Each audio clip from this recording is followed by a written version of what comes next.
Hi hello ನಮಸ್ಕಾರ ಎಲ್ಲರಿಗೂ. Welcome back to my ಚಾನಲ್ಗೆ ಎಲ್ಲರಿಗೂ ಸ್ವಾಗತ. ಓಕೆ, ಇವತ್ತಿನ ಕ್ಲಾಸ್ ಭಾರತಕ್ಕೆ ಐರೋಪ್ಯರ ಆಗಮನ. ಇದು 7th ಕ್ಲಾಸಲ್ಲಿ 3ನೇ ಅಧ್ಯಾಯವಾಗುತ್ತೆ. ಪ್ರೀವಿಯಸ್ ಕ್ಲಾಸಲ್ಲಿ ಮಧ್ಯಯುಗದ ಯುರೋಪನ್ನು ನೋಡಿದ್ದೀವಲ್ಲ, ಇವಾಗ ಭಾರತಕ್ಕೆ ಐರೋಪ್ಯರ ಆಗಮನವನ್ನು ನೋಡೋಣ. ತುಂಬ ಚೆನ್ನಾಗಿದೆ ಈ ಕ್ಲಾಸು, ದಯವಿಟ್ಟು ಯಾರೂ ಮಿಸ್ ಮಾಡ್ಕೋಬೇಡ್ರಿ.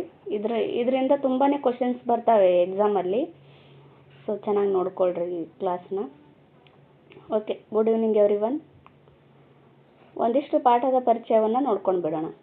ಸಾಮಾನ್ಯ ಶಕ ವರ್ಷ 1498 ಮೇ 17ರಂದು ವಾಸ್ಕೋಡಿ ಗಾಮನು ಕೇರಳದ ಕಲ್ಲಿಕೋಟೆಯನ್ನು ತಲುಪಿ ಭಾರತಕ್ಕೆ ನೂತನ ಜಲಮಾರ್ಗವನ್ನು ಕಂಡುಹಿಡಿದನು. ನೋಡಿ, ಈ ಒಂದು ಪಾಯಿಂಟ್ ಏನಿದೆಯಲ್ಲ, ಇದು ಈ ಹಿಂದೆ ಎಕ್ಸಾಮಲ್ಲಿ ಸಾಕಷ್ಟು ಸರಿ ಕೇಳಿದ್ದಾರೆ ನೋಡಿ.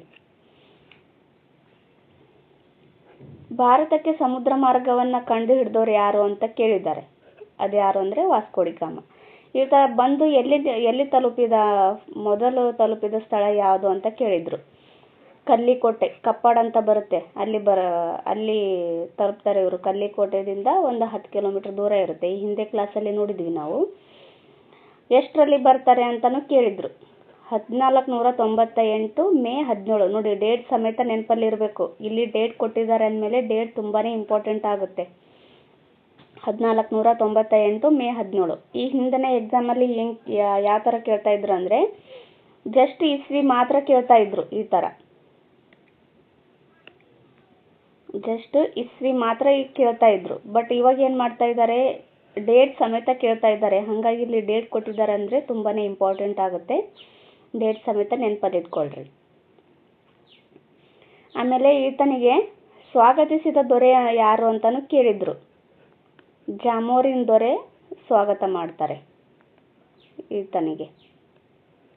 ಓಕೆ, ನೆಕ್ಸ್ಟ್ ನೋಡೋಣ. ಇದು ಯುರೋಪಿಯನ್ನರು ಭಾರತಕ್ಕೆ ಬರಲು ಕಾರಣವಾಯಿತು. ಇವರೇನು ಜಲಮಾರ್ಗವನ್ನು ಕಂಡುಹಿಡ್ತಾರಲ್ಲ, ಅದೇನಾಗುತ್ತೆ, ಯುರೋಪಿಯನ್ನರು ಭಾರತಕ್ಕೆ ಬರೋದಕ್ಕೆ ಒಂದು ಕಾರಣ ಆಗುತ್ತೆ. ಈ ಸಮುದ್ರ ಮಾರ್ಗದ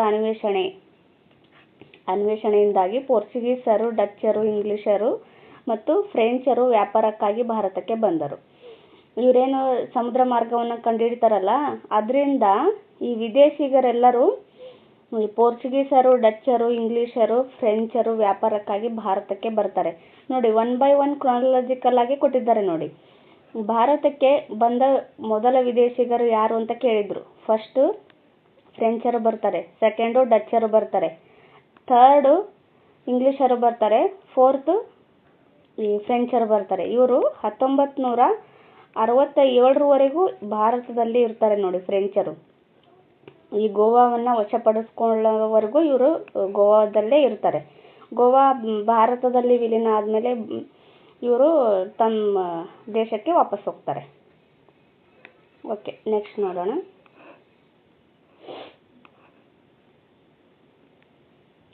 ಪೋರ್ಚುಗೀಸರ ಬಗ್ಗೆ ನೋಡೋಣ.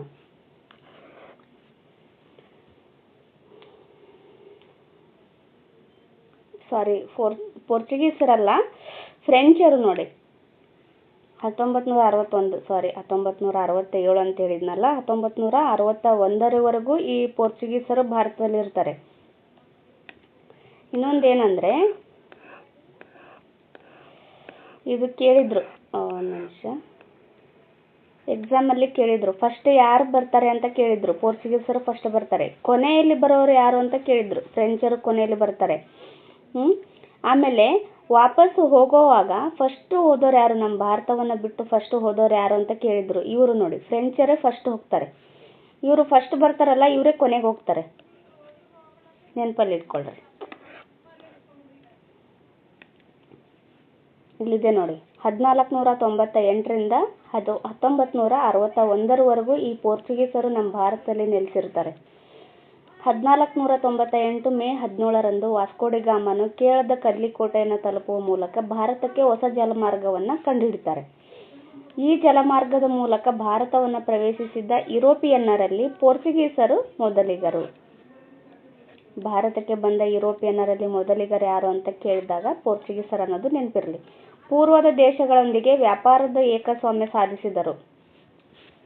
ಪೂರ್ವದ ದೇಶಗಳಂದರೆ ಇದೆ ನಮ್ಮ ಭಾರತ, ಈ ಕಡೆ ಚೀನಾ, ಏಷ್ಯಾದ ದೇಶಗಳು ಬರ್ತಾವಲ್ಲ ಪೂರ್ವದ ದೇಶಗಳಂತ ಕರೀತಾರೆ. ಇಲ್ಲಿ ಏಕಸ್ವಾಮ್ಯವನ್ನು ಸಾಧಿಸುವುದರಲ್ಲಿ ಇವರು ಯಶಸ್ವಿ ಆಗ್ತಾರೆ. ವಸಾಹತು ಸಾಮ್ರಾಜ್ಯವನ್ನು ನಿರ್ಮಿಸುವುದು, ಕ್ರೈಸ್ತ ಧರ್ಮವನ್ನು ಪ್ರಚಾರ ಮಾಡುವುದು ಇವರ ಮೂಲ ಗುರಿಗಳಾಗಿದ್ದವು. ನೋಡಿ ಕೇಳ್ತಾರೆ, ಇವರ ಮೂಲ ಗುರಿ ಏನಾಗಿತ್ತು ಅಂತ ಕೇಳ್ತಾರೆ.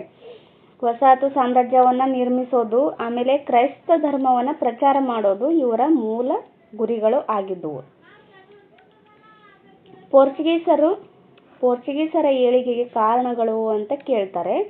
ನೋಡಿ ಕಾರಣಗಳೇನೆಂದರೆ, ಕಲ್ಲಿಕೋಟೆಯ ದೊರೆ ಜಾಮೋರಿನ್ ಪೋರ್ಚುಗೀಸ್ ನಾವಿಕ ವಾಸ್ಕೋ ಡಿ ಗಾಮನಿಗೆ ವ್ಯಾಪಾರಕ್ಕೆ ಅನುಮತಿ ನೀಡಿದನು. ಈತೇನು ಮಾಡ್ತಾನೆ, ತನ್ನ ಸಾಮ್ರಾಜ್ಯದಲ್ಲಿ ಈತನಿಗೆ ವ್ಯಾಪಾರ ಮಾಡ್ಕೊಳ್ಳೋದಕ್ಕೆ ಒಂದಿಷ್ಟು ಅನುಮತಿಯನ್ನು ಕೊಡ್ತಾನೆ.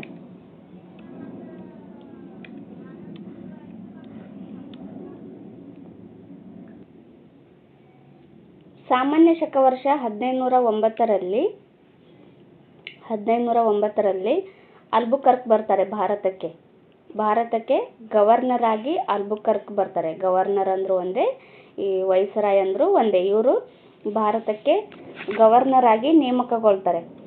ಈತನು 1510ರಲ್ಲಿ ವಿಜಯಪುರದ ಸುಲ್ತಾನನಿಂದ ಗೋವಾವನ್ನು ವಶಪಡಿಸಿಕೊಂಡನು. ನೋಡಿ ಇದು ತುಂಬಾನೇ ಇಂಪಾರ್ಟೆಂಟ್, ಈ ಹಿಂದೆ ಎಕ್ಸಾಮಲ್ಲಿ ಕೇಳಿದ್ದಾರೆ ಇದು.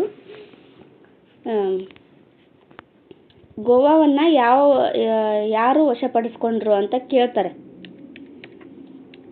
ಈ ಅಲ್ಬುಕರ್ಕರು 1510ರಲ್ಲಿ ವಿಜಯಪುರದ ಸುಲ್ತಾನನಿಂದ ಗೋವಾವನ್ನು ವಶಪಡಿಸಿಕೊಂಡನು.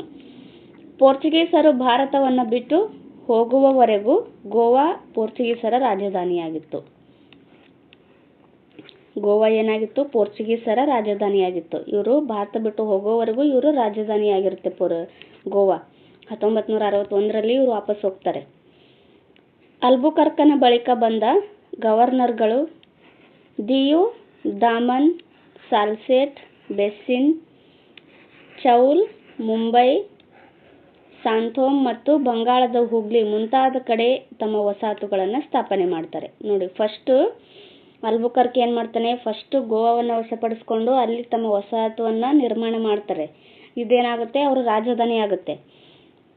ಅಲ್ಬುಕರ್ಕನ ನಂತರ ಏನು ಬರ್ತಾರಲ್ಲ ಗವರ್ನರ್ಗಳು, ಅವರು ದಿಯು, ದಾಮನ್, ಸಾಲ್ಸೆಟ್, ಬೆಸ್ಸಿನ್, ಚೌಲ್, ಮುಂಬೈ, ಸಾಂಥೋಮ್ ಮತ್ತು ಬಂಗಾಳದ ಹೂಗ್ಲಿ ಮುಂತಾದವುಗಳನ್ನು ವಶಪಡಿಸ್ಕೊಂಡು ಅಲ್ಲಿ ತಮ್ಮ ವಸಾಹತುಗಳನ್ನು ನಿರ್ಮಾಣ ಮಾಡ್ತಾರೆ. ಈ ಪೋರ್ಚುಗೀಸರ ಅವನತಿಗೆ ಕಾರಣಗಳೇನು ಅಂತಂದಾಗ,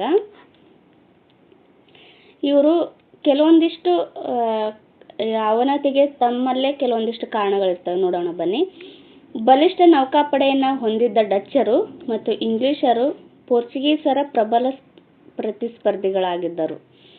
ಅಂದರೆ ಈ ಪೋರ್ಚುಗೀಸರು ಏನಾಗಿರ್ತಾರೆ, ಇವರು ಬಲಿಷ್ಠವಾದ ಸೈನ್ಯವನ್ನು ಹೊಂದಿರೋದಿಲ್ಲ. ಬಲಿಷ್ಠವಾದ ಸೈನ್ಯವನ್ನು ಹೊಂದಿರತಕ್ಕಂಥ ಡಚ್ಚರು ಆಮೇಲೆ ಇಂಗ್ಲಿಷರು ಇವರು ಬಲಿಷ್ಠವಾದ ಸೈನ್ಯವನ್ನು ಹೊಂದಿರ್ತಾರೆ. ಇವರೇನಾಗಿರ್ತಾರೆ, ಪೋರ್ಚುಗೀಸರ ವೈರಿಗಳಾಗಿರ್ತಾರೆ, ಅಂದರೆ ಪ್ರತಿಸ್ಪರ್ಧಿಗಳಾಗಿರ್ತಾರೆ. ವ್ಯಾಪಾರದಲ್ಲಿ ಇವರಿಗೆ ಪ್ರತಿಸ್ಪರ್ಧಿಗಳು ಆಗಿರ್ತಾರೆ ಡಚ್ಚರು ಮತ್ತು ಇಂಗ್ಲಿಷರು. ಪೋರ್ಚುಗೀಸ್ ಸರ್ಕಾರದ ನೌಕರರು ಭ್ರಷ್ಟರಾಗಿ ಸ್ವಾಮಿನಿಷ್ಠೆ ಕಳೆದುಕೊಂಡರು. ಮುಂದೆ ಅವರ ಸರ್ಕಾರ ಹೀನ ಸ್ಥಿತಿಗೆ ಇಳಿಯಿತು. ಇವರೇನಾಗಿರ್ತಾರೆ, ಈ ಗೌರ್ಮೆಂಟ್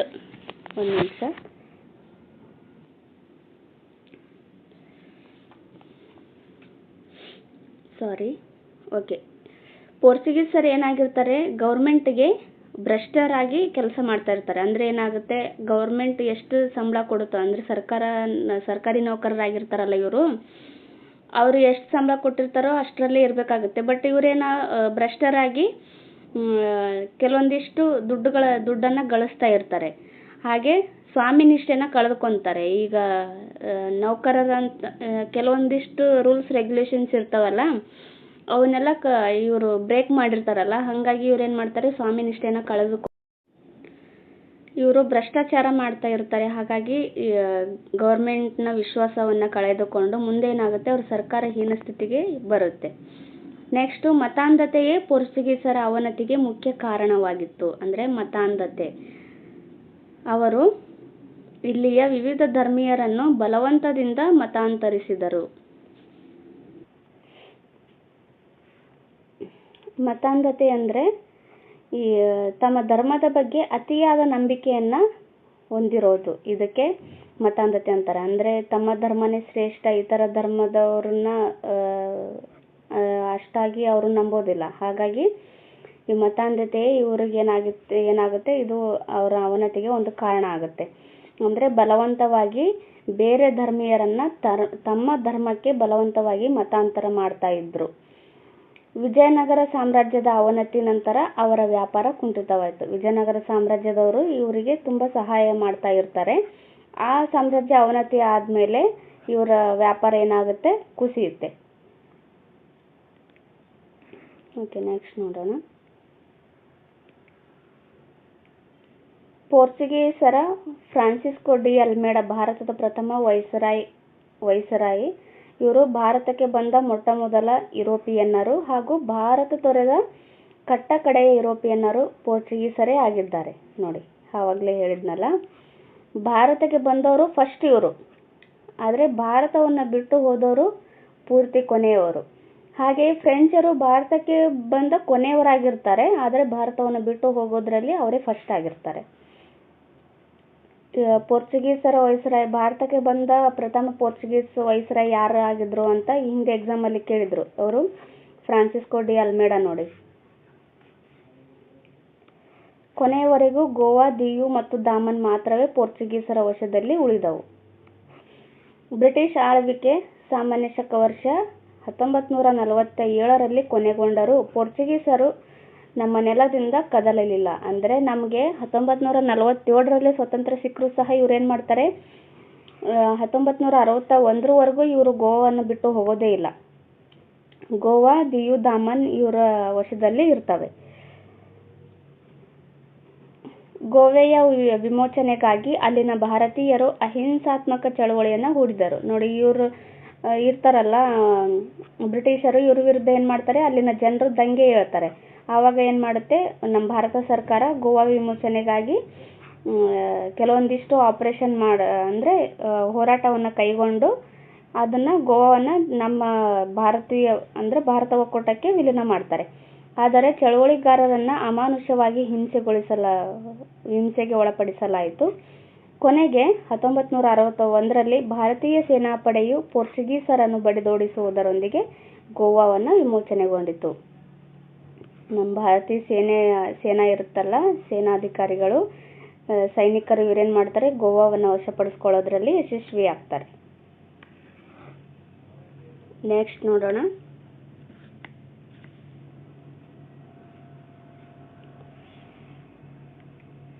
ನೆಕ್ಸ್ಟು ಡಚ್ಚರು ಬರ್ತಾರೆ. ಇವರು 1792ರವರೆಗೂ, ಅಂದರೆ 1596ರಲ್ಲಿ ಬರ್ತಾರೆ, 1792ರವರೆಗೂ ಭಾರತದಲ್ಲಿ ಇರ್ತಾರೆ. ಪೋರ್ಚುಗೀಸರ ನಂತರ ಭಾರತಕ್ಕೆ ಬಂದ ಯುರೋಪಿಯನ್ನರಲ್ಲಿ ನೆದರ್ಲ್ಯಾಂಡ್ ದೇಶದ ಡಚ್ಚರು ಪ್ರಮುಖರು. ಇವರು ನೆದರ್ಲ್ಯಾಂಡಿಂದ ಭಾರತಕ್ಕೆ ಬಂದಿರ್ತಾರೆ. ಇವರು 1602ರಲ್ಲಿ ಡಚ್ ಈಸ್ಟ್ ಇಂಡಿಯಾ ಕಂಪನಿಯನ್ನು ಸ್ಥಾಪನೆ ಮಾಡ್ತಾರೆ. ಇದು ಕೇಳಿದ್ರು, ಡಚ್ ಈಸ್ಟ್ ಇಂಡಿಯಾ ಕಂಪನಿ ಎಷ್ಟರಲ್ಲಿ ಸ್ಥಾಪನೆ ಆಗುತ್ತೆ ಅಂತ. 1602ರಲ್ಲಿ ಸ್ಥಾಪನೆಯಾಗುತ್ತೆ. ಈ ಕಂಪನಿಯು ಪೂರ್ವದ ದೇಶಗಳೊಂದಿಗೆ ವ್ಯಾಪಾರವನ್ನು ಮಾಡುವ ಏಕಸ್ವಾಮ್ಯವನ್ನು ಪಡೆಯಿತು. ಈ ಪ್ರದೇಶಗಳಲ್ಲಿ ಯುದ್ಧ ಮಾಡುವ, ಶಾಂತಿ ಸಂಧಾನಗಳನ್ನು ಏರ್ಪಡಿಸುವ ಅಧಿಕಾರವನ್ನು ಇವರು ಪಡಿತಾರೆ. ಅಂದರೆ ಯುದ್ಧ ಮಾಡೋದಾಗಲಿ ಶಾಂತಿ ಸಂಧಾನಗಳನ್ನು ಮಾಡೋದು ಇವರೇನು ಮಾಡ್ತಾರೆ, ಈ ಅಧಿಕಾರಗಳನ್ನು ಪಡಿತಾರೆ. ಪುಲಿಕಾಟ್ ಡಚ್ಚರ ರಾಜಧಾನಿಯಾಗಿತ್ತು. ಗೋವಾ ಪೋರ್ಚುಗೀಸರ ರಾಜಧಾನಿ ಆದರೆ ಈ ಪುಲಿಕಾಟ್ ಏನಾಗುತ್ತೆ, ಡಚ್ಚರ ರಾಜಧಾನಿ ಆಗುತ್ತೆ. ನೋಡಿ, ನೆನಪಲ್ಲಿ ಇಟ್ಕೊಳ್ರಿ. ಇದು ಕೇಳ್ತಾರೆ, ಇವು ಹೊಂದಿಸಿ ಬರೆಯೋರಿ ಥರ ಕೇಳ್ತಾರೆ. TETಗಾಗಲಿ GPSTRಗಾಗಲಿ ಕೇಳ್ತಾರೆ ನೋಡಿ. ಓಕೆ, ನೆಕ್ಸ್ಟ್ ನೋಡೋಣ. ಈ ಡಚ್ಚರ ವ್ಯಾಪಾರ ಕೇಂದ್ರಗಳು ನೋಡೋಣ. ಭಾರತದ ಆಗ್ರಾ, ಮಚಲಿಪಟ್ಟಣ, ಸೂರತ್, ಕಾರೈಕಲ್, ನಾಗಪಟ್ಟಣಂ, ಕೊಚ್ಚಿ ಮೊದಲಾದ ಕಡೆಗಳಲ್ಲಿ ಡಚ್ಚರು ವ್ಯಾಪಾರ ಕೇಂದ್ರಗಳನ್ನು ಹೊಂದಿದರು. ನೋಡಿ, ಕೇಳ್ತಾರೆ ಡಚ್ಚರು ಭಾರತದಲ್ಲಿ ವ್ಯಾಪಾರ ಪಟ್ಟಣಗಳು ಎಲ್ಲೆಲ್ಲಿದ್ದವು ಅಂತ. ಆಗ್ರಾ, ಮಚಲಿಪಟ್ಟಣ, ಸೂರತ್, ಕಾರೈಕಲ್, ನಾಗಪಟ್ಟಣಂ, ಕೊಚ್ಚಿ ಇನ್ನು ಮುಂತಾದ ಕಡೆಗಳಲ್ಲಿ ಇವ್ರು ಏನು ಮಾಡ್ತಾರೆ, ವ್ಯಾಪಾರ ಕೇಂದ್ರಗಳನ್ನು ಹೊಂದಿರ್ತಾರೆ. ಡಚ್ಚರ ಅವನತಿ ಹೇಗಾಯಿತು? ಡಚ್ಚರು ಇಂಗ್ಲಿಷರೊಡನೆ ಸಂಘರ್ಷಕ್ಕೆ ಇಳಿದರು. ಆದರೆ ಇಂಗ್ಲಿಷರು ಡಚ್ಚರನ್ನು ಸೋಲಿಸಿದರು. ಇಂಗ್ಲಿಷರು ಬಲಿಷ್ಠವಾದ ಸೈನಿಕರನ್ನು ಹೊಂದಿರ್ತಾರಲ್ಲ, ಹಾಗಾಗಿ ಡಚ್ಚರನ್ನು ಸೋಲಿಸ್ತಾರೆ. ಭಾರತದಲ್ಲಿ ಇಂಗ್ಲಿಷರ ಪೈಪೋಟಿಯನ್ನು ಎದುರಿಸಲಾಗದ ಡಚ್ಚರು ತಮ್ಮ ಆಗ್ನೇಯ ಏಷ್ಯಾದ ದ್ವೀಪ ರಾಷ್ಟ್ರಗಳ ಕಡೆಗೆ ಗಮನ ಹರಿಸಿದರು. ಅಂದರೆ ಪೂರ್ವ ಏಷ್ಯಾ ದೇಶಗಳೊಂದಿಗೆ ಇವ್ರೇನು ಮಾಡ್ತಾರೆ, ವ್ಯಾಪಾರ ಏಕಸ್ವಾಮ್ಯವನ್ನು ಹೊಂದಬೇಕು ಅಂತ ಬಂದಿರ್ತಾರೆ. ಬಟ್ ಇಲ್ಲಿ ಡಚ್ಚರು ಬಲಿಷ್ಠ ಆಗಿರೋದ್ರಿಂದ ಇವ್ರೇನು ಮಾಡ್ತಾರೆ, ಆಗ್ನೇಯ ಏಷ್ಯಾಗಳ ಕಡೆ ಇವರು ಗಮನವನ್ನು ಹರಿಸ್ತಾರೆ. ಆಗ್ನೇಯ ಏಷ್ಯಾ ದ್ವೀಪಗಳು ಯಾವ್ಯಾವು ಅಂದಾಗ ಇಂಡೋನೇಷ್ಯಾ, ಮಲಯ, ಥೈಲ್ಯಾಂಡ್, ಫಿಲಿಪೈನ್ಸ್ ಮತ್ತು ಕಾಂಬೋಡಿಯಾಗಳು ಇವೇನಾಗಿದ್ದಾವೆ, ಆಗ್ನೇಯ ಏಷ್ಯಾ ದ್ವೀಪಗಳಾಗಿದ್ದಾವೆ. ಓಕೆ, ನೆಕ್ಸ್ಟ್ ಯಾರು ಬರ್ತಾರೆ, ಇಂಗ್ಲಿಷರು ಬರ್ತಾರೆ. ನೆಕ್ಸ್ಟ್ ಇವರು 1600ರಲ್ಲಿ ಈ ಭಾರತಕ್ಕೆ ಬರ್ತಾರೆ. 1947ರವರೆಗೂ ಭಾರತದಲ್ಲೇ ಇರ್ತಾರೆ. ಇವರಿಂದನೇ ನಾವು ಸ್ವಾತಂತ್ರ್ಯವನ್ನು ಪಡಿತೀವಿ 1947ರಲ್ಲಿ. ಆವಾಗ ಇವರು ನಮ್ಮ ದೇಶ ಬಿಟ್ಟು ಹೋಗ್ತಾರೆ. ಬ್ರಿಟಿಷರು ಶಾಂತಿಯುತ ವ್ಯಾಪಾರವೇ ತಮ್ಮ ನೀತಿ ಎಂಬುದನ್ನು ಮೊದಲಿನಿಂದ ಅನುಸರಿಸಿಕೊಂಡು ಬಂದರು. ಅಂದರೆ ಶಾಂತಿಯುತ ವ್ಯಾಪಾರ ಮಾಡಿದಾಗ್ಲೇ ನಾವು ಇಲ್ಲಿ ಕೆಲವೊಂದಿಷ್ಟು ಸಾಧನೆ ಮಾಡೋದಕ್ಕೆ ಸಾಧ್ಯ ಅನ್ನೋದು ಇವರಿಗೆ ಗೊತ್ತಿರುತ್ತೆ. ಆದರೆ ಭಾರತದ ಹದಗೆಟ್ಟ ರಾಜಕೀಯ ಪರಿಸ್ಥಿತಿಯ ಅನುಕೂಲ ಪಡೆದು ರಾಜಕೀಯ ಸಾರ್ವಭೌಮತ್ವವನ್ನು ಸ್ಥಾಪಿಸಿದರು. ಭಾರತದಲ್ಲಿ ಏನಾಗುತ್ತೆ, ನಾವೆಲ್ಲ ಭಾರತೀಯರು ಒಂದೇ ಅನ್ನೋ ಭಾವನೆ ಇರೋದಿಲ್ಲ ಅಲ್ಲಿ. ಯಾಕಂದರೆ ಕೆಲವೊಂದಿಷ್ಟು ಸಣ್ಣ ಪುಟ್ಟ ರಾಜ್ಯಗಳಿರ್ತವೆ, ದೊಡ್ಡ ದೊಡ್ಡ ಸಾಮ್ರಾಜ್ಯಗಳಿರ್ತವೆ. ಅವ್ರೇನು ಮಾಡ್ತಾರೆ, ತಮ್ಮ ಸಾಮ್ರಾಜ್ಯಕ್ಕೋಸ್ಕರನೇ ಕಡ್ದಾಡ್ತಾ ಇರ್ತಾರೆ. ಹಾಗಾಗಿ ಇವ್ರೇನು ಮಾಡ್ತಾರೆ, ಅವರ ಒಂದು ಕಲಹವನ್ನು ತಮಗೆ ಅನುಕೂಲ ಮಾಡಿಕೊಂಡು ಇಲ್ಲಿ ರಾಜಕೀಯವಾಗಿ ಬಲಿಷ್ಠರಾಗ್ತಾರೆ. ಇಂಗ್ಲೆಂಡಿನ ವರ್ತಕರು ಪೂರ್ವ ದೇಶಗಳೊಡನೆ ವ್ಯಾಪಾರ ಸಂಪರ್ಕ ಹೊಂದಲು ಬಯಸಿ 1600ರಲ್ಲಿ ಈಸ್ಟ್ ಇಂಡಿಯಾ ಕಂಪನಿಯನ್ನು ಸ್ಥಾಪಿಸಿದರು. ಅಲ್ಲಿ ಡಚ್ ಈಸ್ಟ್ ಇಂಡಿಯಾ ಕಂಪನಿ ಎಷ್ಟರಲ್ಲಿ ಸ್ಥಾಪನೆ ಆಗುತ್ತೆ, 1602ರಲ್ಲಿ. 1602ರಲ್ಲಿ Dutch East India company start ಆದರೆ 1600ರಲ್ಲಿ ಅಂದರೆ ಅವ್ರಿಗಿನ 2 ವರ್ಷ ಮುಂಚೆನೇ ಈಸ್ಟ್ ಇಂಡಿಯಾ ಕಂಪನಿಯನ್ನು ಇವರು ಸ್ಥಾಪನೆ ಮಾಡಿರ್ತಾರೆ. ಎಲಿಜಬೆತ್ ರಾಣಿಯ ಅನುಮತಿ ಪಡೆದು ಭಾರತದೊಡನೆ ವ್ಯಾಪಾರ ಸಂಪರ್ಕವನ್ನು ಬೆಳೆಸಿದರು. ಎಲಿಜಬೆತ್ ರಾಣಿಯೊಂದಿಗೆ ಇವರೇನು ಮಾಡ್ತಾರೆ, ಅನುಮತಿಯನ್ನು ಪಡೆದು ಭಾರತದಲ್ಲಿ ವ್ಯಾಪಾರ ಮಾಡೋದಕ್ಕೆ ಇವರು ಅನುಮತಿಯನ್ನು ಪಡಿತಾರೆ. ಭಾರತದಲ್ಲಿ ಈಸ್ಟ್ ಇಂಡಿಯಾ ಕಂಪನಿಯ ಹಡಗುಗಳು ಸೂರತ್ ಬಂದರಿನಲ್ಲಿ ತಂಗುತ್ತಿದ್ದವು. ಇದು ನೆನಪಲ್ಲಿ ಇಟ್ಕೊಳ್ರಿ. ಸರ್ ಥಾಮಸ್ ರೋ 1615ರಲ್ಲಿ ಮೊಘಲರ ಚಕ್ರವರ್ತಿ ಜಹಾಂಗೀರನ ಆಸ್ಥಾನಕ್ಕೆ ಭೇಟಿ ನೀಡಿ ಸೂರತಲ್ಲಿ ವ್ಯಾಪಾರ ಮಾಡಲು ಅನುಮತಿಯನ್ನು ಪಡಿತಾನೆ.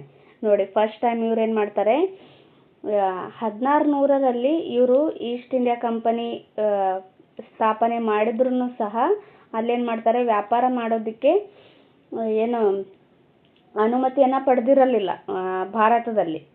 ಬಟ್ 1615ರಲ್ಲಿ ಈ ಮೊಘಲರ ಸುಲ್ತಾನ ಏನಾಗಿರ್ತಾನೆ, ಜಹಾಂಗೀರನ ಆಸ್ಥಾನಕ್ಕೆ ಬಂದು ಈ ಸರ್ ಥಾಮಸ್ ರೋ ವ್ಯಾಪಾರ ಮಾಡೋದಕ್ಕೆ ಅನುಮತಿ ಪಡೆಯೋದ್ರಲ್ಲಿ ಯಶಸ್ವಿ ಆಗ್ತಾನೆ. ನಂತರ ಆಗ್ರಾ, ಅಹಮದಾಬಾದ್ ಮತ್ತು ಬ್ರೋಚ್ಗಳಲ್ಲಿ ವ್ಯಾಪಾರ ಕೇಂದ್ರಗಳನ್ನು ಸ್ಥಾಪಿಸಿದರು. ಈತನಿಂದ ಅನುಮತಿ ಪಡಿತಾರಲ್ಲ, ಆವಾಗ ಆಗ್ರಾ, ಅಹಮದಾಬಾದ್ ಮತ್ತು ಬ್ರೋಚ್ಗಳಲ್ಲಿ ವ್ಯಾಪಾರ ಕೇಂದ್ರಗಳನ್ನು ಸ್ಥಾಪನೆ ಮಾಡ್ತಾರೆ. ಆನಂತರ ಮದ್ರಾಸ್, ಕಲ್ಕತ್ತಾ ಮತ್ತು ಮುಂಬೈಗಳಲ್ಲಿಯೇ ತಮ್ಮ ವ್ಯಾಪಾರದ ಕೋಠಿಗಳನ್ನು ಅಂದರೆ ಮಳಿಗೆಗಳನ್ನು ಸ್ಥಾಪನೆ ಮಾಡ್ತಾರೆ. ವ್ಯಾಪಾರದ ಮಳಿಗೆಗಳನ್ನು ಎಲ್ಲಿ ಸ್ಥಾಪನೆ ಮಾಡ್ತಾರೆ ಅಂದರೆ ಮದ್ರಾಸ್, ಕಲ್ಕತ್ತಾ ಮತ್ತು ಮುಂಬೈಗಳಲ್ಲಿ ಇವರು ವ್ಯಾಪಾರದ ಕೋಠಿಗಳನ್ನು ಸ್ಥಾಪನೆ ಮಾಡ್ತಾರೆ. ಕಲ್ಕತ್ತಾ, ಈಗಿನ ಕಲ್ಕತ್ತಾ ಈ ಪ್ರೆಸೆಂಟ್ ಏನಾಗಿದೆ, ಕೋಲ್ಕತ್ತಾ ಆಗಿದೆ. ಬ್ರಿಟಿಷರ ಮೊದಲ ರಾಜಧಾನಿಯಾಗಿತ್ತು. ನೋಡಿ, ಕೋಲ್ಕತ್ತಾ ಇವರ ಮೊದಲ ರಾಜಧಾನಿಯಾಗಿತ್ತು. ಕಾಲಕ್ರಮೇಣ ಈಸ್ಟ್ ಇಂಡಿಯಾ ಕಂಪನಿಯ ಲಾಭವು ಗಣನೀಯವಾಗಿ ಹೆಚ್ಚುತ್ತಾ ಹೋಯಿತು. ಮೊಘಲ್ ಚಕ್ರವರ್ತಿ ಫಾರುಖಿಯಾರ್ನಿಂದ ಬಂಗಾಳ ಪ್ರಾಂತ್ಯ ಮತ್ತು ಸೂರತ್ನಲ್ಲಿ ಸುಂಕರಹಿತ ವ್ಯಾಪಾರ ಮಾಡುವ ಪರವಾನಗಿಯಾದ ದಸ್ತಕ್ಗಳನ್ನು ಇವರು ಪಡಿತಾರೆ. ಇವುಗಳ ಸಹಾಯದಿಂದ ಇಂಗ್ಲಿಷರು ದೇಶೀ ವ್ಯಾಪಾರಿಗಳಿಗಿಂತ ಶಕ್ತಿವಂತರಾದರು. ನೋಡ್ರಿ, ದಸ್ತಕಗಳಂತಂದ್ರೇನು, ಸುಂಕರಹಿತ ವ್ಯಾಪಾರ ಮಾಡೋದು. ಅಲ್ಲಿ ಯಾವುದೇ ರೀತಿಯಾದ ಸುಂಕವನ್ನು ಇವರು ಕೊಡೋದಿಲ್ಲ ಆ ಸಾಮ್ರಾಜ್ಯಕ್ಕೆ. ಇವರು ಸುಂಕರಹಿತ ವ್ಯಾಪಾರವನ್ನು ಮಾಡೋದಕ್ಕಾಗಿ ಈ ಮೊಘಲ್ ಚಕ್ರವರ್ತಿ ಫಾರುಖಿಯಾರ್ ಇರ್ತಾನಲ್ಲ, ಈತನಿಂದ ಅನುಮತಿಯನ್ನು ಪಡ್ತಾರೆ. ಯಾವ ಅಂದರೆ ಬಂಗಾಳ ಪ್ರಾಂತ್ಯದಲ್ಲಿ ಎಷ್ಟು ಇದು ಕಾಣ್ತವೆ ಅಂತಂದ್ರೆ ನೋಡಿ, ಬಂಗಾಳ, ಬಿಹಾರ ಮತ್ತು ಒಡಿಸ್ಸಾ ಈ ರಾಜ್ಯಗಳ ಮೇಲೆ ವ್ಯಾಪಾರ ಮಾಡೋದಕ್ಕೆ ದಸ್ತಗಳನ್ನು ಪಡಿತಾರೆ. ಅಂದರೆ ಸುಂಕರಹಿತವಾಗಿ ಇವರು ವ್ಯಾಪಾರ ಮಾಡಬಹುದು. ಇವರು ನಮ್ಮ ಭಾರತಕ್ಕೆ ಬಂದು ವ್ಯಾಪಾರ ಮಾಡ್ತಾರಲ್ಲ, ಅದಕ್ಕೆ ಕೆಲವೊಂದಿಷ್ಟು ತೆರಿಗೆ ಅಂತ ಆ ಸಾಮ್ರಾಜ್ಯಕ್ಕೆ ಕೊಡಬೇಕಾಗಿತ್ತು. ಬಟ್ ಇವ್ರು ಏನು ಮಾಡ್ತಾರೆ, ಯಾವುದೇ ಸುಂಕನೂ ಸಾಮ್ರಾಜ್ಯಕ್ಕೆ ಕೊಡಲಾರ್ದೆ ಫ್ರೀಯಾಗಿ ಇವರು ವ್ಯಾಪಾರ ಮಾಡೋದಕ್ಕೆ ಅನುಮತಿ ಪಡಿತಾರೆ ಫಾರೂಕ್ಸಿಯಾರ್ನಿಂದ. ಇದು ಹಿಂದೆ ಎಕ್ಸಾಮಲ್ಲಿ ಕೇಳಿದ್ರು ನೋಡಿ. ಬ್ರಿಟಿಷರು ಭಾರತದಲ್ಲಿ ವ್ಯಾಪಾರವನ್ನು ಮಾಡೋದಕ್ಕೆ ಯಾರಿಂದ ಅನುಮತಿ ಪಡೆದ್ರು ಅಂತ ಕೇಳಿದ್ರು. ಅದು ಜಹಾಂಗೀರ್ನಿಂದ ಸರ್ ಥಾಮಸ್ ರೋ ಇವರು ಅನುಮತಿಯನ್ನು ಪಡಿತಾರೆ 1615ರಲ್ಲಿ. ಆಮೇಲೆ ದಸ್ತಕಗಳನ್ನು ಯಾರು ಕೊಟ್ಟರು ಅಂತ ಕೇಳ್ತಾರೆ. ಇದು ಫಾರೂಕ್ಸಿಯಾರ್ನಿಂದ ದಸ್ತಕಗಳನ್ನು ಇವ್ರು ಪಡಿತಾರೆ. ದಸ್ತಕ್ ಅಂದ್ರೆ ಏನು ಅಂತಾನು ಎಕ್ಸಾಮಲ್ಲಿ ಕೇಳಿದ್ದಾರೆ. ದಸ್ತಕ್ ಅಂದ್ರೆ ಸುಂಕರಹಿತವಾಗಿ ವ್ಯಾಪಾರವನ್ನು ಮಾಡೋದು. ಈತ ಫಾರೂಕ್ಸಿಯಾರು ಯಾವ ಒಂದು ಪ್ರಾಂತ್ಯಕ್ಕೆ ಸುಂಕರಹಿತ ವ್ಯಾಪಾರ ಮಾಡೋದಕ್ಕೆ ಅನುಮತಿಯನ್ನು ಕೊಟ್ಟ ಅಂತಂದಾಗ ಬಂಗಾಳ ಪ್ರಾಂತ್ಯ ಅಂತ ಗೊತ್ತಿರಬೇಕು. ಈ ಬಂಗಾಳ ಪ್ರಾಂತ್ಯದಲ್ಲಿ ಬಂಗಾಳ, ಬಿಹಾರ, ಒಡಿಸ್ಸಾಗಳು ಬರ್ತವೆ ನೋಡಿ. ಮತ್ತೆ ಸೂರತ್ನಲ್ಲೂ ಸಹ ಇವರು ಸುಂಕರಹಿತ ವ್ಯಾಪಾರವನ್ನ ಮಾಡ್ತಾರೆ. ಇಲ್ಲಿದೆ ನೋಡಿ. ಸುಂಕವಿಲ್ಲದೆ ಮುಕ್ತ ವ್ಯಾಪಾರ ನಡೆಸಲು ಬ್ರಿಟಿಷ್ ವರ್ತಕರಿಗೆ ನೀಡಲಾದ ವಿಶೇಷ ಪರವಾನಗಿ ಪತ್ರ ಅಂದ್ರೆ ಪಾಸುಗಳು, ಇವುಗಳನ್ನೇ ದಸ್ತಕ್ಗಳು ಅಂತ ಕರೀತಾರೆ. ನೆಕ್ಸ್ಟ್ ಯಾರು ಬರ್ತಾರೆ? ಫ್ರೆಂಚರು. ಬ್ರಿಟಿಷರು ತಮ್ಮ ಪ್ರಾಬಲ್ಯವನ್ನು ಹೆಚ್ಚಿಸಿಕೊಳ್ಳಲು ತಮ್ಮ ವಸತಿ ಪ್ರದೇಶಗಳ ಸುತ್ತಲೂ ಕೋಟೆಗಳನ್ನು ಕಟ್ಟಿದರು ನೋಡಿ. ಇವರು ಭಾರತಕ್ಕೆ ಬಂದು ಅನುಮತಿ ಪಡೆದು ವ್ಯಾಪಾರವನ್ನ ಮಾಡ್ತಾ ಇರ್ತಾರಲ್ಲ, ನಮ್ಮ ಭಾರತದಲ್ಲೇ ಇರ್ತಕ್ಕಂಥ ವ್ಯಾಪಾರಿಗಳಿಗಿಂತಲೂ ಇವರು ಬಲಿಷ್ಠರಾಗ್ತಾರೆ. ನಮ್ಮ ಭಾರತದಲ್ಲಿ ಏನು ವ್ಯಾಪಾರ ಮಾಡ್ತಾ ಇರ್ತಾರಲ್ಲ, ಅವ್ರಕ್ಕಿಂತಲೂ ಬಲಿಷ್ಠರಾಗಿ ತಮ್ಮ ವ್ಯಾಪಾರ ಕೋಟೆಗಳು ಇರ್ತಾವಲ್ಲ, ಅದ್ರ ಸುತ್ತಲೂ ಕೋಟೆಗಳನ್ನು ನಿರ್ಮಾಣ ಮಾಡ್ತಾರೆ ನೋಡಿ. ಇವರು ಒಂದು ರೀತಿಯಲ್ಲಿ ಸಾಮ್ರಾಜ್ಯನೇ ಕಟ್ಟಿಬಿಡ್ತಾರೆ ಇವರು. ಸುತ್ತಲೂ ಕೋಟೆಗಳನ್ನ ಕಟ್ಟಿದ್ದರು. ಕೋಟೆಗಳ ರಕ್ಷಣೆಗಾಗಿ ಸೈನಿಕರನ್ನು, ಮದ್ದುಗುಂಡುಗಳನ್ನ ಇಟ್ಟುಕೊಳ್ಳಲು ಪ್ರಾರಂಭಿಸಿದರು ನೋಡಿ. ಅದೇನೋ ಅಂತಾರಲ್ಲ,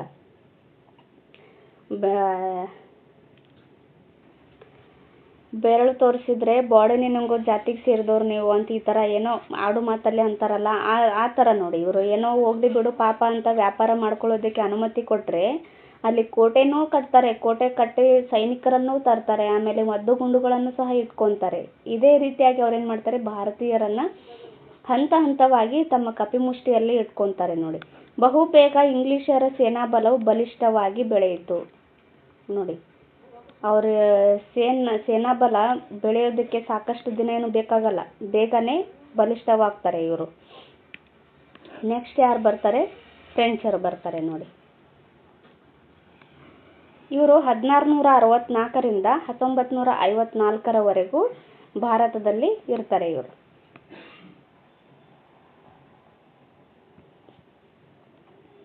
ವ್ಯಾಪಾರಕ್ಕಾಗಿ ಭಾರತಕ್ಕೆ ಬಂದ ಯುರೋಪಿಯನ್ನರಲ್ಲಿ ಫ್ರೆಂಚರೇ ಕೊನೆಯವರು. ವ್ಯಾಪಾರಕ್ಕಾಗಿ ಬಂದ ಯುರೋಪಿಯನ್ನರಲ್ಲಿ ಇವರೇ ಕೊನೆಯವರಾಗಿರ್ತಾರೆ. ಆಮೇಲೆ ಇವರು 1664ರಲ್ಲಿ ಫ್ರೆಂಚ್ ಈಸ್ಟ್ ಇಂಡಿಯಾ ಕಂಪನಿಯನ್ನ ಸ್ಥಾಪಿಸಿದರು ನೋಡಿ. ಈ ಥರ ಕೇಳ್ತಾರೆ. ಡಚ್ ಈಸ್ಟ್ ಇಂಡಿಯಾ ಕಂಪನಿ ಎಷ್ಟರಲ್ಲಿ? 1602ರಲ್ಲಿ. ಈಸ್ಟ್ ಇಂಡಿಯಾ ಕಂಪನಿ ಎಷ್ಟರಲ್ಲಿ? 1600ರಲ್ಲಿ. ಓಕೆ. ಇವರು ಫ್ರೆಂಚ್ ಈಸ್ಟ್ ಇಂಡಿಯಾ ಕಂಪನಿ ಎಷ್ಟರಲ್ಲಿ ಅಂತ ಕೊಟ್ಟಿದ್ದಾರೆ ಇಲ್ಲಿ? 1644ರಲ್ಲಿ ಫ್ರೆಂಚ್ ಈಸ್ಟ್ ಇಂಡಿಯಾ ಕಂಪನಿ ಸ್ಥಾಪನೆ ಆಗುತ್ತೆ. ಭಾರತದಲ್ಲಿ ಫ್ರೆಂಚರು ತಮ್ಮ ಪ್ರಥಮ ವ್ಯಾಪಾರ ಕೋಟೆಯನ್ನು 1668ರಲ್ಲಿ ಸೂರತ್ನಲ್ಲಿ ತೆರೆದರು ನೋಡಿ. ಇದು ಕೇಳಿದ್ರು, ಭಾರತದಲ್ಲಿ ಫ್ರೆಂಚರ ಪ್ರಥಮ ಕೋಟೆ ಎಷ್ಟರಲ್ಲಿ ಸ್ಥಾಪನೆ ಆಯಿತು ಅಂತ? 1668ರಲ್ಲಿ. ಅದು ಎಲ್ಲಿ ಸ್ಥಾಪನೆ ಮಾಡಿದರು ಅಂತಲೂ ಕೇಳಿದ್ರು. ಸೂರತ್ನಲ್ಲಿ ಸ್ಥಾಪನೆ ಮಾಡ್ತಾರೆ. ನಂತರ ಸ್ವಲ್ಪ ಕಾಲದಲ್ಲಿಯೇ ಭಾರತದ ನಾನಾ ಭಾಗಗಳಲ್ಲಿ ಇವರು ತಮ್ಮ ವ್ಯಾಪಾರ ಕೇಂದ್ರಗಳನ್ನು ಸ್ಥಾಪನೆ ಮಾಡ್ತಾರೆ. ಫ್ರೆಂಚರ ವ್ಯಾಪಾರ ಕೇಂದ್ರಗಳು ಎಲ್ಲೆಲ್ಲಿದ್ವು ಅಂದರೆ ಪಾಂಡಿಚೇರಿ, ಮಚಿಲಿಪಟ್ಟಣ, ಕಲ್ಲಿಕೋಟೆ, ಆಮೇಲೆ ಮಾಹೆ ಅಂತ ಬರುತ್ತೆ, ಮಾಹೆ, ಕಾರೈಕಲ್, ಆಮೇಲೆ ಚಂದ್ರನಗರಗಳಲ್ಲಿ ತಮ್ಮ ವ್ಯಾಪಾರ ಕೇಂದ್ರಗಳನ್ನು ತೆರೆದರು. ಪಾಂಡಿಚೇರಿ ಫ್ರೆಂಚರ ರಾಜಧಾನಿಯಾಗಿತ್ತು. ಪಾಂಡಿಚೇರಿ ಇವರ ರಾಜಧಾನಿಯಾಗಿತ್ತು ನೋಡಿ.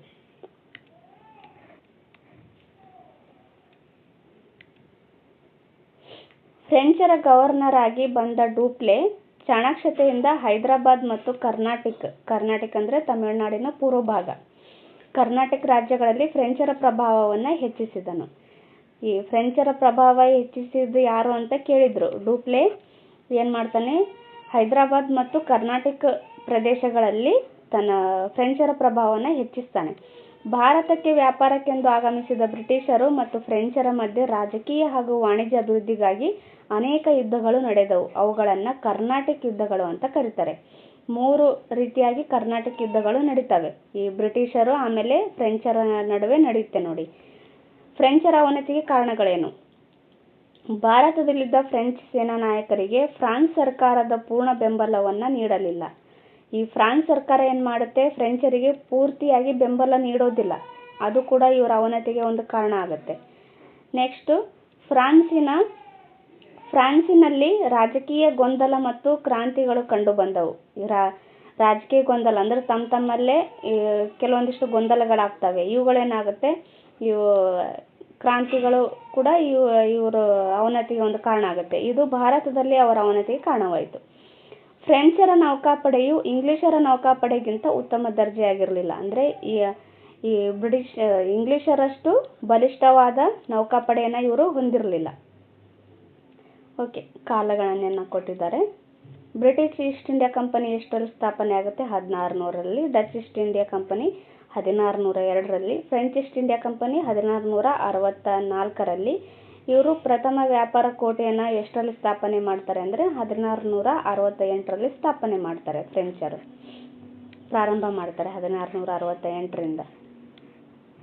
ಓಕೆ, 1765ರಲ್ಲಿ ಭಾರತದ ಮ್ಯಾಪ್ ಹೀಗಿತ್ತು ನೋಡಿ. ಯುರೋಪಿಯನ್ ನೆಲೆಗಳು, ಭಾರತದಲ್ಲಿದ್ದ ಯುರೋಪಿಯನ್ ನೆಲೆಗಳು ನೋಡಿ.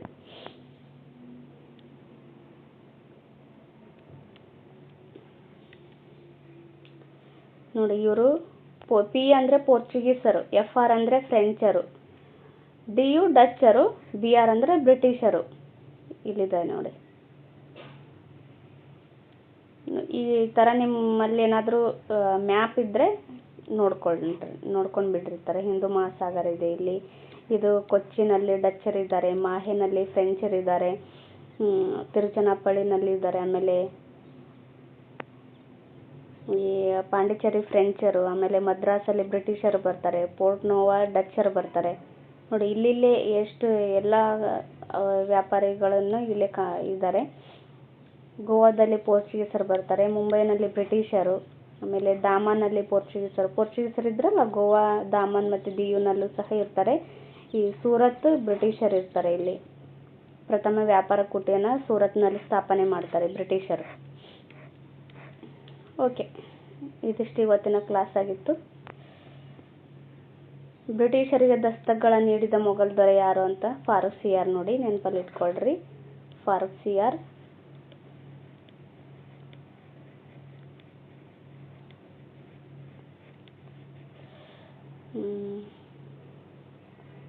ಓಕೆ, ಇವೆಲ್ಲ ಒಂದು ಕ್ಲಾಸಲ್ಲಿ ನೋಡೋಣ.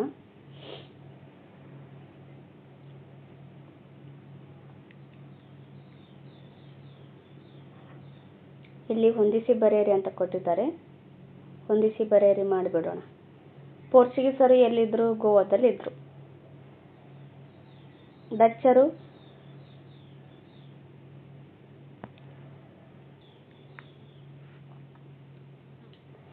ಡಚ್ಚರು ಪುಲಿಕಾಟ್ ನೋಡಿ. ಫ್ರೆಂಚರು ಪಾಂಡಿಚೇರಿ, ಬ್ರಿಟಿಷರು ಕಲ್ಕತ್ತಾ. ಇವು ರಾಜಧಾನಿಗಳು ನೋಡಿ. ಫ್ರೆಂಚರ ರಾಜಧಾನಿ ಯಾವುದು? ಗೋವಾ. ಡಚ್ಚರ ರಾಜಧಾನಿ ಪುಲಿಕಾಟ್ ಆಗಿದೆ. ಆಮೇಲೆ ಫ್ರೆಂಚರ ರಾಜಧಾನಿ ಪಾಂಡಿಚೇರಿ, ಬ್ರಿಟಿಷರ ರಾಜಧಾನಿ ಕಲ್ಕತ್ತಾ, ಈಗಿನ ಕೋಲ್ಕತ್ತಾ ನೋಡಿ.